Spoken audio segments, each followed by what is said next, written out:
Okay, good afternoon, everyone. We're going to get started. I'm going to turn things over to Will to open up our meetings. Thank you, Chairman. To open the meetings of the New York State Housing Finance Agency, the Affordable Housing Corporation, and the Housing Trust Fund Corporation, ask for motions and seconds to call to order, consider each agenda item, and later adjourn the meetings.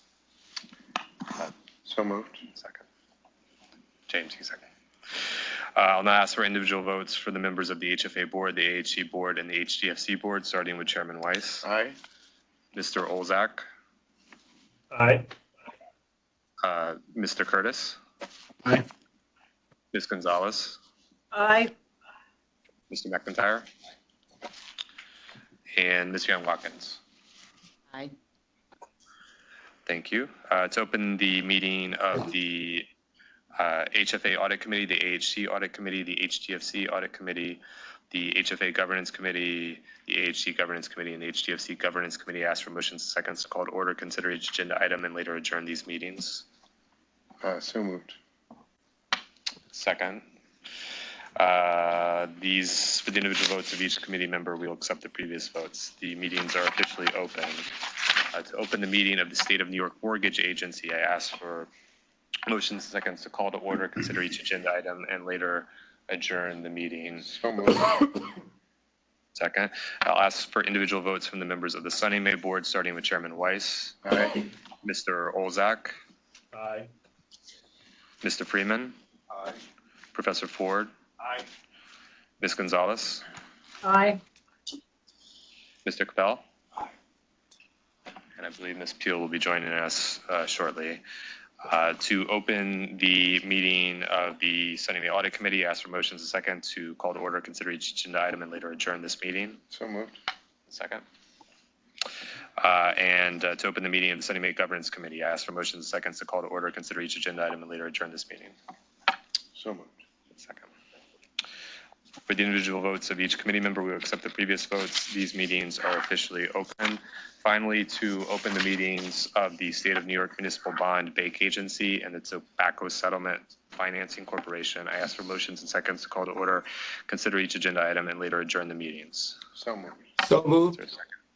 Second, okay.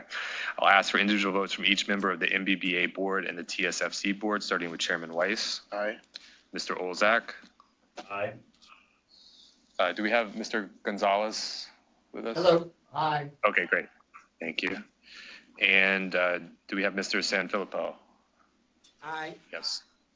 Great, thank you. To open the meetings of the MBBA Audit Committee and the TSFC Audit Committee, ask for motions and seconds to call to order, consider each agenda item, and later adjourn the meetings. So moved. Second.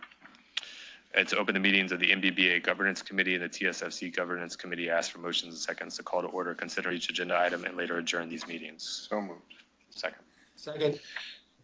Thank you. For the individual votes of each committee member, we'll accept the previous meeting, the previous votes, and all of the meetings are now officially open. Mr. Chair. Great. Thank you.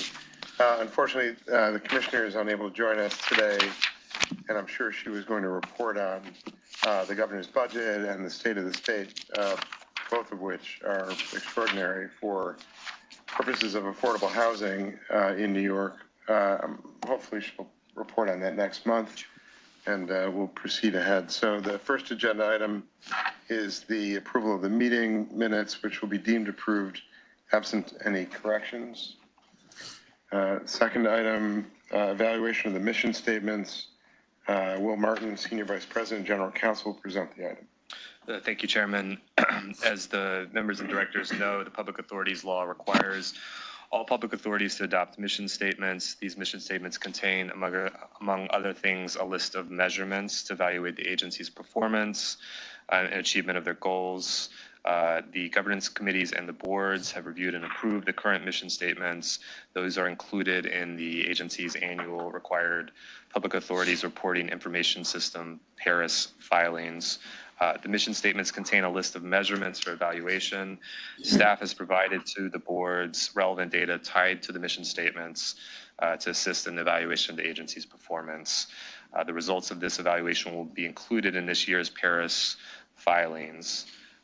These items are being presented to the governance committees, respectively, of the various agencies, and then also the full boards of the various agencies. I should note items 2, 3, 4, 5, and 6, Chairman. These concern the annual Paris filings. As we discussed at the last meeting, we're in a little bit of a different posture this year due to the unexpected change in auditor that we had to make. So we don't have, typically we'd be bringing to the boards the audited annual financials as part of all of these submissions. Because we're bringing in a new auditor, they need some time to get up to speed. We expect to have the audited annual financials for the boards by the March or April meeting. At that time, we will, complete the Paris filing. But our goal here is to keep as much of the annual sort of reporting on the schedule that's required and limit the exceptions just to the financial related matters. So that's why we're in a slightly different posture this year, and it's a bit of going to be a two-step process for the boards. These measurements that are reported by staff, are on the general sort of form the boards have seen before. Again, accepting kind of financial related measurements that the boards will have the opportunity to review when we bring the audited financials to you in March or April. Yeah, great, thank you. Thanks. Okay, questions? Okay. Oh. Okay, thank you. This is before the HFA, AHC, SONYMA, MBBA, and TSFC governance committees and the full boards respectively. Resolutions transmitted in connection with this item. Assuming the motion and second previously recorded, all in favor, please say aye. Aye. Aye. The motion is carried and the resolution is adopted. Thank you. Okay, item 3 is a consent item, the board self-evaluations for fiscal year ending October 31, 2025, and there's no presentation on this item. Okay, now before the HFA, AHC, SONYMA, MBBA, TSFC governance committees and the full boards respectively are resolutions transmitted in connection with this item. Assuming the motion second previously recorded, all in favor, please say aye. Aye. Aye. Aye. The motion is carried. The resolution is adopted. Item 4, the approval of the annual procurement report for fiscal year 2025. And Lisa Pagnosi, the Vice President, Contracts Administration, will present the item. Good afternoon, everyone. We're requesting approval of the annual procurement report for the fiscal year ending October 31st, 2025, as required by law in the agency's procurement and contract guidelines. There is nothing out of the ordinary to be concerned about in this report. Approval is also being requested for the annual Paris filing with insubstantial changes necessitated by the Paris format. Do want to highlight that we have achieved 64 MWB participation over the past year with 60% MBE participation and 4% WB participation. Are there any questions? 4%.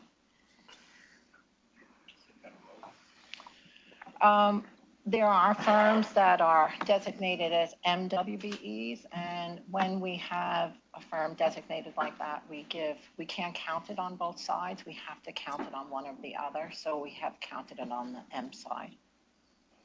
Thank you for the information. It just, again, seems low. 44%. We could split it in the future. It was just a decision made internally, but we could split those MWBE. Or increase the amount of Well, we have a sufficient amount, I think, of MWBE firms that are certified on both sides, but we're not permitted to. We have to decide which way to count it. In the past, there were decisions in the past where if it was an MWB, we kind of split them at the end of the year and gave half and half. More recently, a decision was made to put it on the M side, but we certainly could go back to doing what we did before. So we have 3 categories. We have those that are certified just as M's, those that are certified just as W's, and then those that are certified with both. And we have to make a decision where we report those that are certified on both. So when they initially get listed, they're not designated as a MW or MB. They're at the end of the year, it gets divided. We've been doing it by quarter and then again at the end of the year. But recently in the last year or two, we've been designating, if they're an MW, we've been putting it on the M side. if they're MW, putting on the inside. Yes. Is there a reason that it can't be just made into three categories, like WBE, MBE, and WMBE? That's ESD's decision. It's ESD, okay. Yeah. Okay. Gotcha. I mean, if there are follow-up questions that we should be asking ESD, we can certainly, we can certainly do that. I mean, it feels like the reporting is, it's not that it's inaccurate, but it feels like it's insufficient. We can definitely, the goal is always 15 and 15 in our procurements. 15 participation for M and 15, we can at least give the Ws a 15% and give the remainder to Ms. But Well, it's something that I I work guess out with the DECO department. The concern I have is not so much, well, how do we divide it up so that it looks better, but rather, how do we get just larger numbers in the first place? But I understand that's not your area of jurisdiction, but it's just a comment that I wanted to make. For just 4%. If we were in Idaho, I would be okay with that, but we're in New York, and how can that be? That's the question. But I've been asking that question Again, it for. was the way we gave the credit. We can certainly, I'll definitely talk to our director and DECO, and we can definitely change how we are designating that moving forward. Okay, but I'm sorry, but just real quick No, again, I think Professor Ford's asking a different question. So there's a question about how we're reporting the information. That's one thing. Professor Ford, you're how it's been recorded is what your response is. But my point is, if it was 4% of a much larger number, we could somehow live with that. Although obviously 4% just doesn't ring any bells. But I guess as we go forward during this year, perhaps we can have a further discussion on it. We've been talking about this for a while, and I guess we'll continue to do so. But we have to do something about these numbers. We just really do. I'm sorry. Okay, gotta move that one over a little bit. point taken. With the MWBEs, yeah, this one isn't on. With the MWBEs, This one's working. the ethnicity group is a group with everyone included in it. Yes. Okay. Then that would be the deciding factor on how to split it out. Because if they're certified as MBEs, then they should specifically be MBEs. If they're MWBEs based upon the ethnicity, that should be split in half also, so that we get a true listing of what's actually under minority women business as opposed to one group dominating in that area. So this way we get a true number, so it doesn't James, I fluctuate. think the point is that the direction on how we report this comes through ESD. So we have to communicate with them. This is not something we can just simply do on our own. We could footnote it, I suppose, but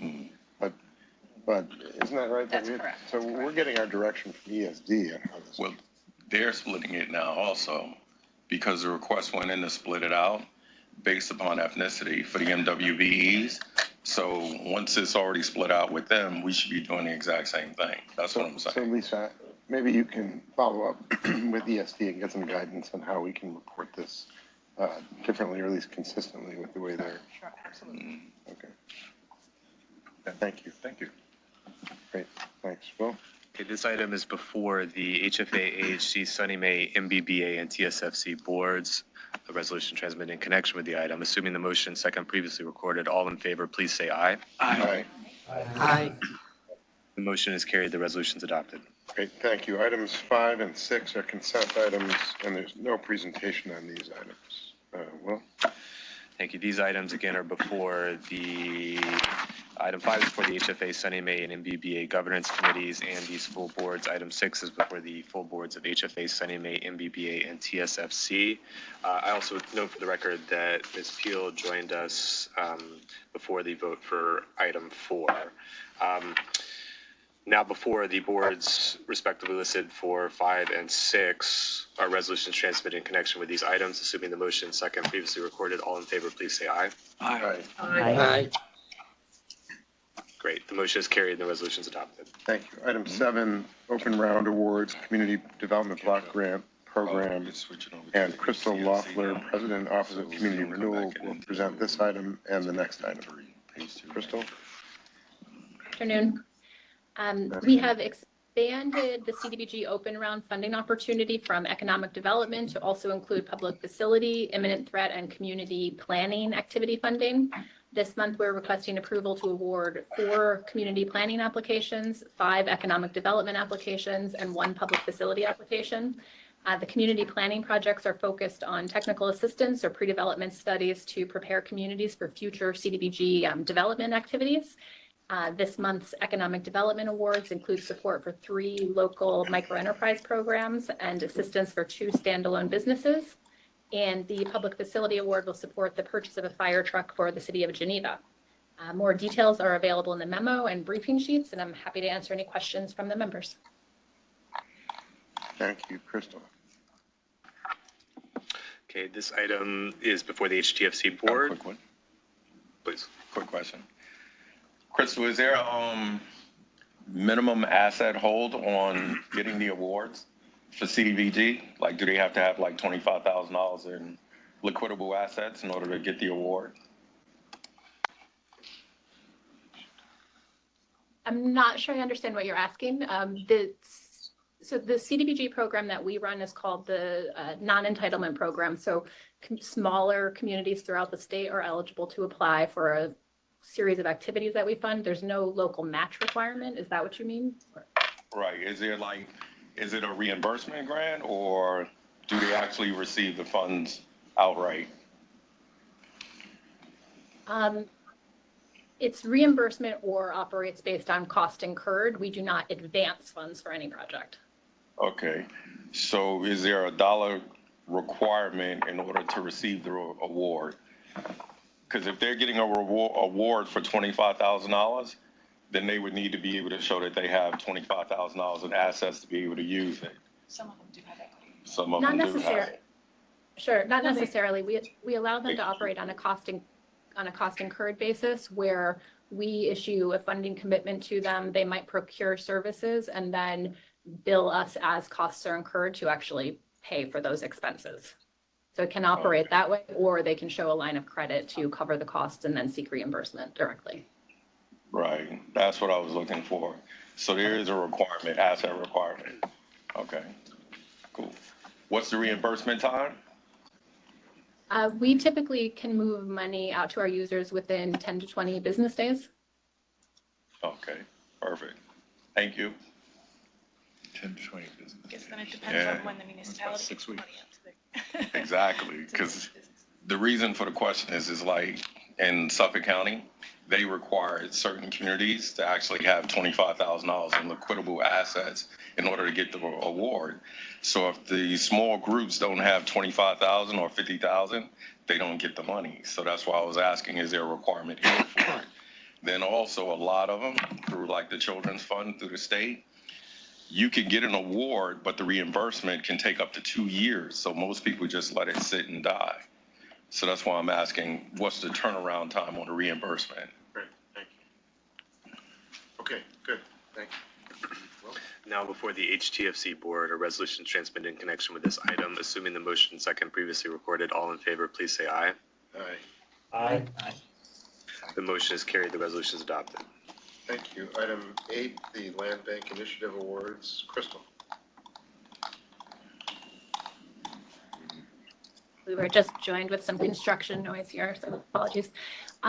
The Office of Community Renewal offered an open round request for applications to allow land banks to request land bank initiative funding as new project needs arise. This month, we're seeking approval to award $7.8 million among 4 land banks.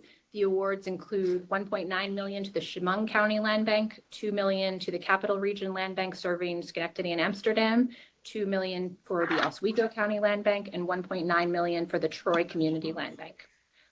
Thank you for your consideration. I'm happy to answer any questions from the members. Thanks, Crystal. Questions? Now before the HTFC board, a resolution transmitted in connection with this item. Assuming the motion second previously recorded, all in favor, please say aye. Aye. Aye. The motion is carried. The resolution is adopted. Great, thank you. We are tabling item 9, item 10, item 10, 40 to 42 South Street, City of Auburn, Cayuga County Small Building Participation Loan Program. Sorry. And Oh, sorry, Blackman. we're tabling item 9? Yeah, Madeline, I sent you an email. Oh, sorry, I missed it. Yeah. Okay. Okay, thank you.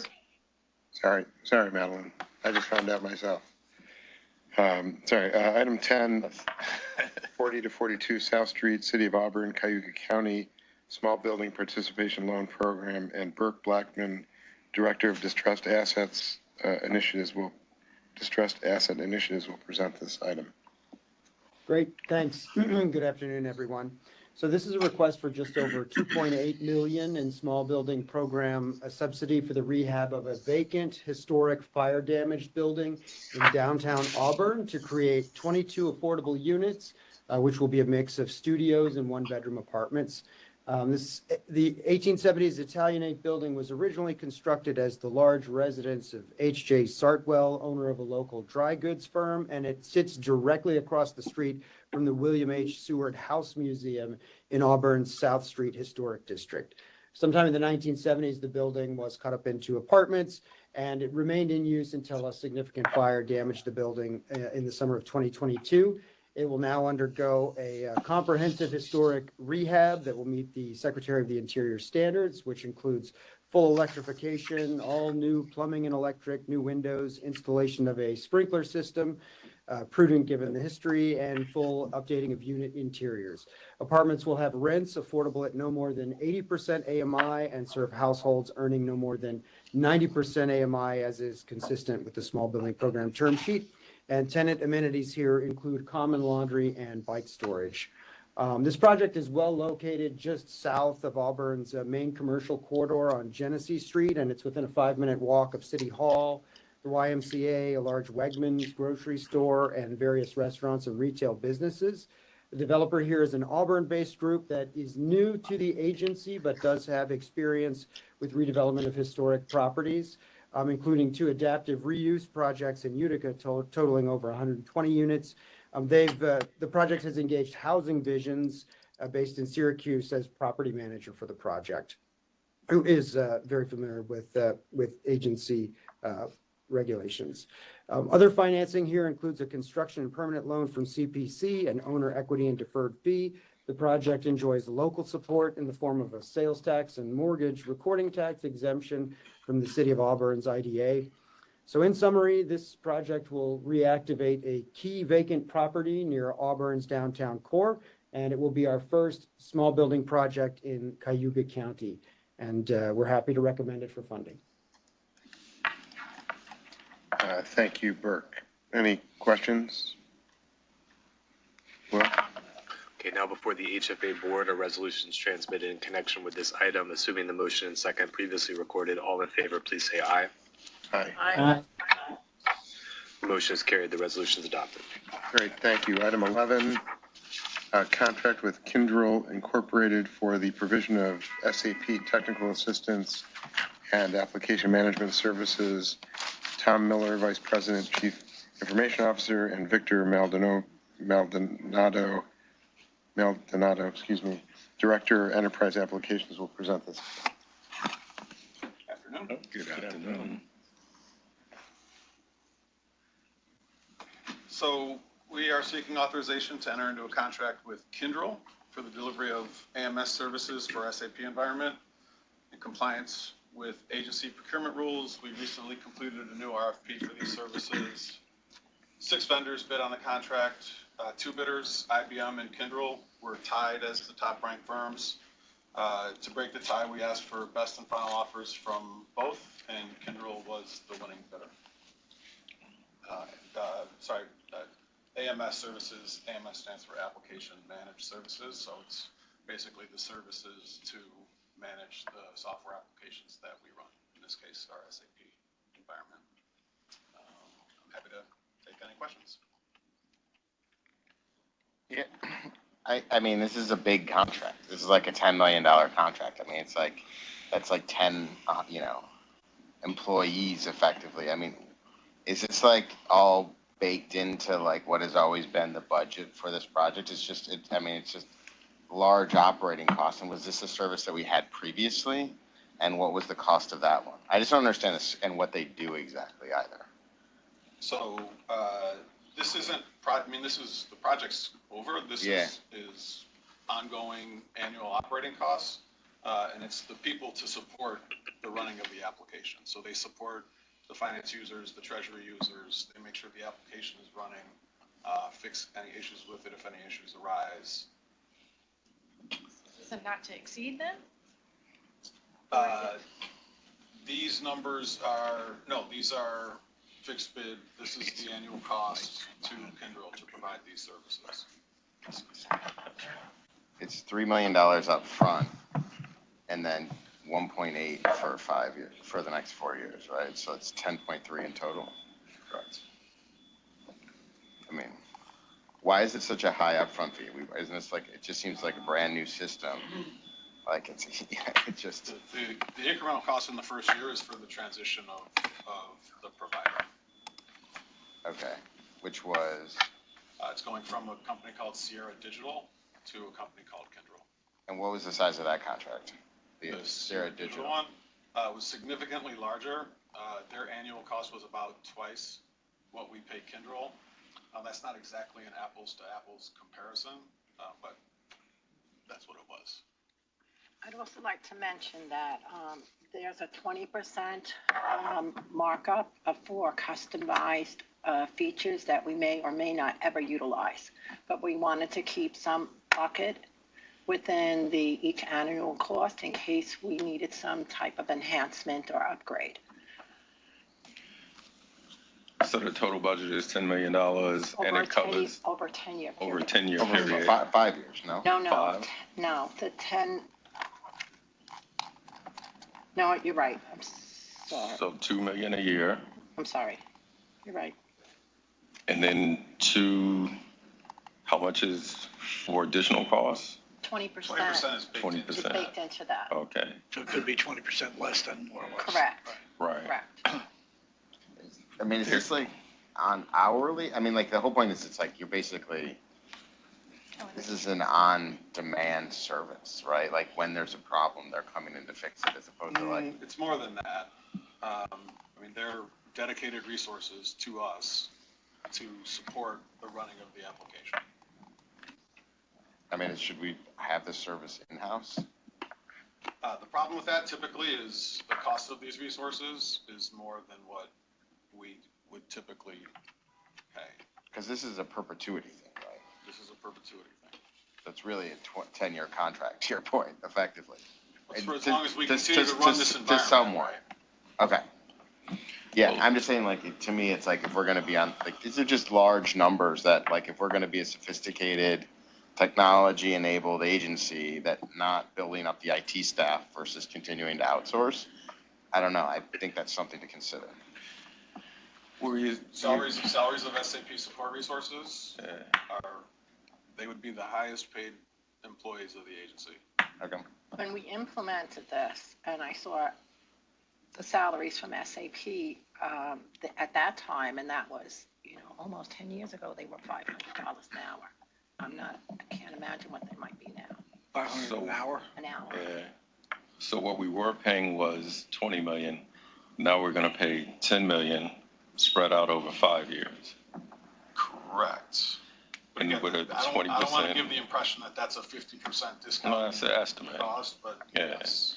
And the 20% contingency is held by Kyndryl or is held by the agency? No, it's held by us. So if we don't use any of it, we don't pay them that money on an annual basis. Okay.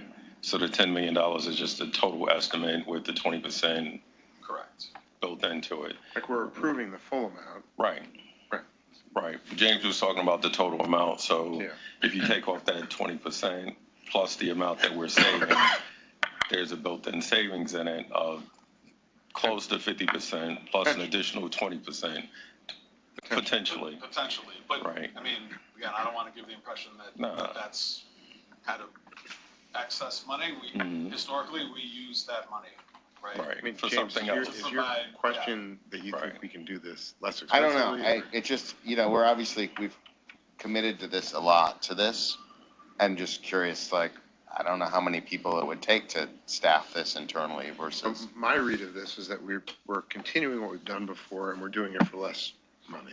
yeah, I mean, that's it. And I just don't, That's the other piece of it too, is what's the life expectancy of the SAP system?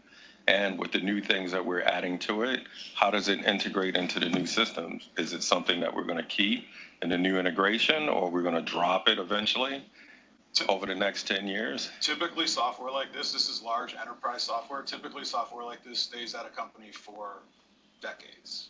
For decades. God willing, with what we spent on it. I mean, that's part of it. But again, this is big enterprise software. Unfortunately, it costs a lot, and it costs a lot to support it.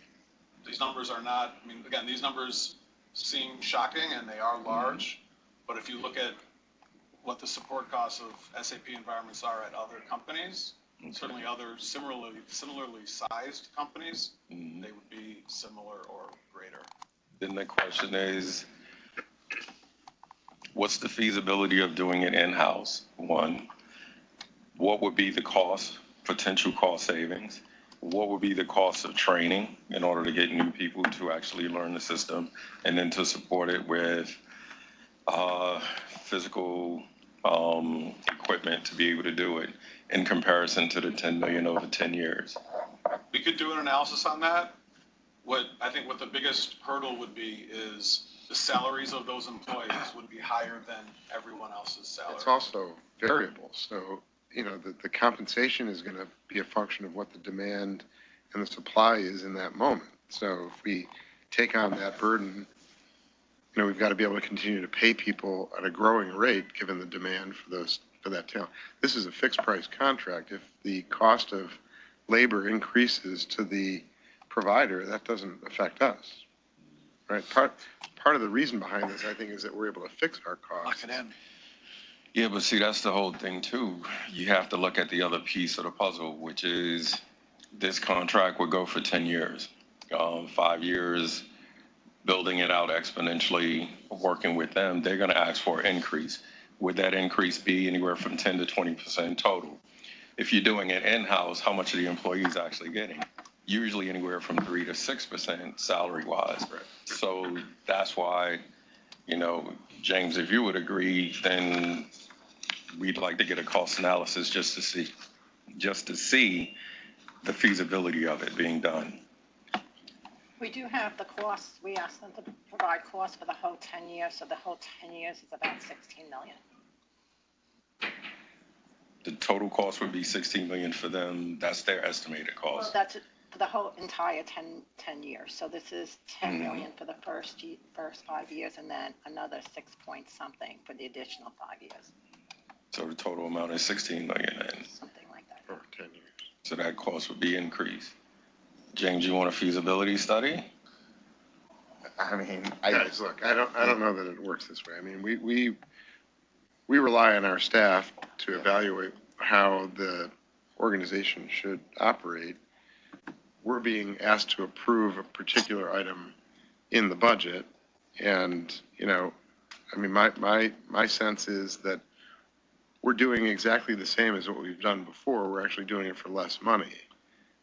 The only question I have is, in addition, is just how much. This is obviously, what is and I apologize. This is probably elsewhere in like the annual budget. What is the total operating budget for SAP on an annual basis, and what percentage is this? Like 30% of it, or is it like, what's the total number of contractors that we have that interact with the SAP system externally? That's the only thing. But I other than that, I don't. That's what the only thing I'm curious about. But that's it. Total contractors, what was the other line? Annual spend on Total SAP cost maintenance. As a percentage of the total Or IT just, budget? no, I don't need to know, I don't need to know percentage, just Just a whatever. dollar figure. Dollar figure. That's it. This is the largest expense. Yeah, that's what I'm saying. So that's what I'm saying. It could be 30, 40, 50, 60. I mean, if the annual carry cost is like, and it's Steve is saying it's like just approving the same thing for less, it's like, yeah. I have one question. The 20,000 that we have been paying up until this point, Was that part of the original budget for BAM? 20 million. 20 million, yeah. No, again, BAM was the project And that closed out. implemented SAP, and then once BAM's over, then you're into running the operations of it. And the 20 million was the annual operating cost of running it, Okay. not the cost of implementing it, which is what BAM was. My only reaction is, that, as a percentage of the BAM cost, that was a big number, 20 million. Yeah. What was BAM, 55? At the end, I think it was north of that. Yeah. More like $60 million, about 40 million over cost. Look, we got to trust these guys to steer us in the right direction, I think. Right, so that's the question. Based on working with Kendall, is that your best recommendation for us to do? Yes. Okay. And we did, and that's part of the reason for the RFP is that, the RFP was to find the best vendor at the best cost. Mhm. Now, that doesn't necessarily mean that you always go with the lowest cost. In this case, in fact, we did go with the lowest cost because we were also happy with the quality of their response for providing the services. That was going to be the other question. Their reputation as far as what they do, as far as the services they provide with other providers, is meets or exceeds your expectations. Yeah, they're a well-known company, certainly in the SAP support space. They're a spin-off of IBM, so they're formerly part of IBM. They're a spin-off of IBM. Like I said, they're a well-known company in the SAP support world. Okay. Yeah. We're not doing this on our own. That's not an option. Right. Say again? We're not doing this on our own. Mm. Yeah, the That's not an one, option. just, I know there's no real answer on it at the moment, but we're watching in this entire space that we're talking about in terms of, computer engineering and all of the applications for this. Things are moving at a much more rapid pace than even just a few years ago. So when we're talking about a 10-year contract, is that being optimistic? So this is a 5-year contract with an option to renew for 5. Okay. No, for 3. And you feel comfortable with the, Oh, sorry, sorry, sorry, yes. 3, you're right. 3 optional, 1 Right, renewal. it's an 8-year total, sorry. so you're comfortable with that we're not going to wind up being caught because something else is now being introduced by who knows who? Yes, right. Because again, like I said, this sort of software, right, this type of large enterprise software, you don't rip it out and replace it every year, or every couple of years, or even every 5 years, right? You implement the software and, you If you're comfortable with it, then fine, we absolutely go with it. Thank And you. all our contracts have a clause that we can terminate upon 30, 60, 120 days written notice. I'm not sure if just this one has. No. If they make you mad. Okay. Any other questions? Well, Okay, now before the HFA board or resolutions transmitted in connection with this item, assuming the motion second previously recorded, all in favor, please say aye. Aye. aye. Motion is carried, the resolution is adopted.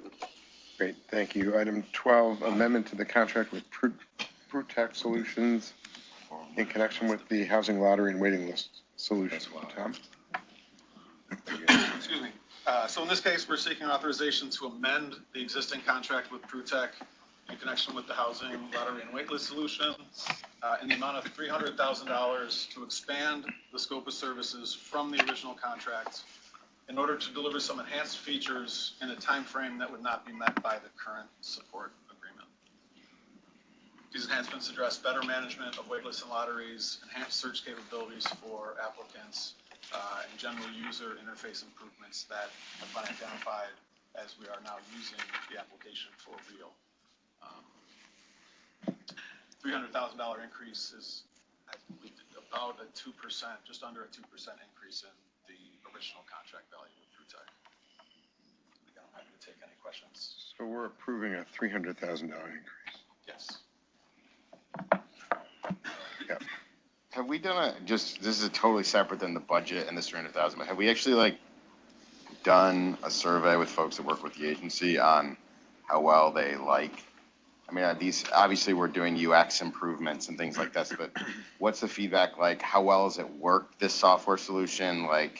how does it, what are solution advantages versus like what HPD has? Like, what is, just curious about overall performance of the system, because obviously lease up and lottery is a huge, where we face citizens, like residents of this who are looking for housing. So this is a very important, obviously, piece of technology in terms of, Excuse me. So we do have some metrics. I can share some metrics with you. I don't have them in front of me at the moment in terms of usage to date. And we haven't done any official surveying of our partners that really are benefiting from this, but we have a pretty continuous feedback loop with them. I would say that the general assessment of it is that they're all quite happy with it. It certainly exceeds the capabilities that they had with anything prior to this. And some of these enhancements that we're asking for additional money for are so that we can deliver them faster based on feedback from those partners.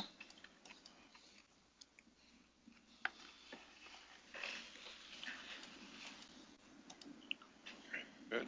Okay. Thank you. Okay, now before the HFA board, our resolutions transmitted in connection with this item, assuming the motion and second previously recorded, all in favor, please say aye. Aye. Aye. The motion is carried, the resolution is adopted.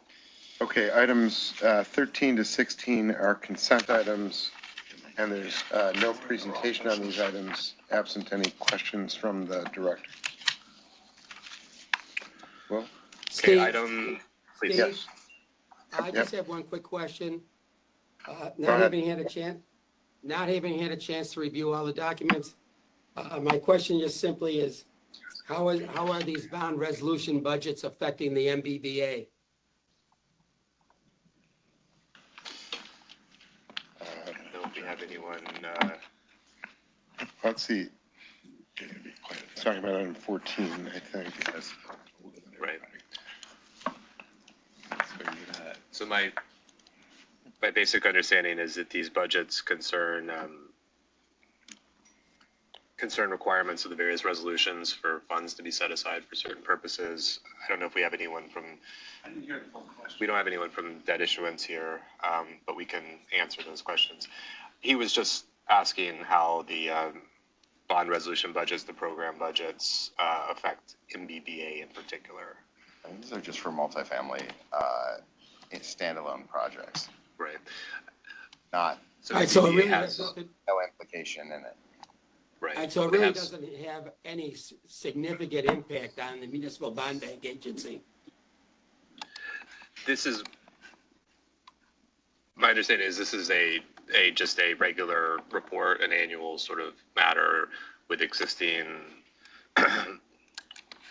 issuances that MBBA has outstanding and requirements under those resolutions to set aside certain funds. So it's a report on those. Okay, so But it's we not, can, there we can isn't a certainly- bond there isn't a bond that's going to be issued on behalf of some local government. no, there's no new activity here. Okay. This good. concerns existing issuances, yeah. And I'm good. Andy, the MBBA budget just shows the remaining bonds outstanding, and I think there's allocated costs or other things that may end up in it, but like, it's a standalone report down a little bit. What page are you It's on? like Okay. a couple pages. It's like 2 No pages. problem. Yeah. They gotta be around. Okay. Okay, before the respective boards, the HTFC board for item 13, the HFA and MBBA boards for item 14, and the AHC board for items 15 and 16 are resolutions transmitted in connection with these items, assuming the motions and seconds previously recorded. All in favor, please say aye. Aye. Aye. Thank you. The motion is carried. The resolution is adopted. Okay, the last items, 17 through 28, are all information items. And again, there will be no presentation in the absence of any questions from the directors or members.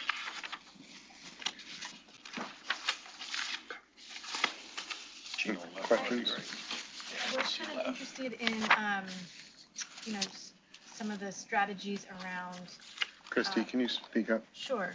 I was interested in discussing at a later date with the SONYMA folks, some of the barriers and strategies they're facing in terms of meeting their targets from survey year to year. And I don't know whether that's in regarding to any of these items or whether it was a previous one on the report, but it's not necessarily an item for discussion right now, but just sort of like, how can we support the goals around the mortgage activity? So we're planning a board education session, and I would suggest that you Great. submit that to me, and then we'll make sure to include that. Okay? Thank you. Okay, any other questions? Great. Well, Okay, to close the meetings, assuming the motion and second previously recorded, all in favor of adjourning the meetings, please say aye. aye. Aye. The motion is carried and the meetings are adjourned. Great. Thank you all. See you This swap. in February. 3 weeks, yeah. Swap sign. Thank you. Bye, everybody. $100 million. Long dated, 45 and 44, long dated swaps at 85 basis points. The mark to market to the agency is $25 million positive. Dude, I've made the agency so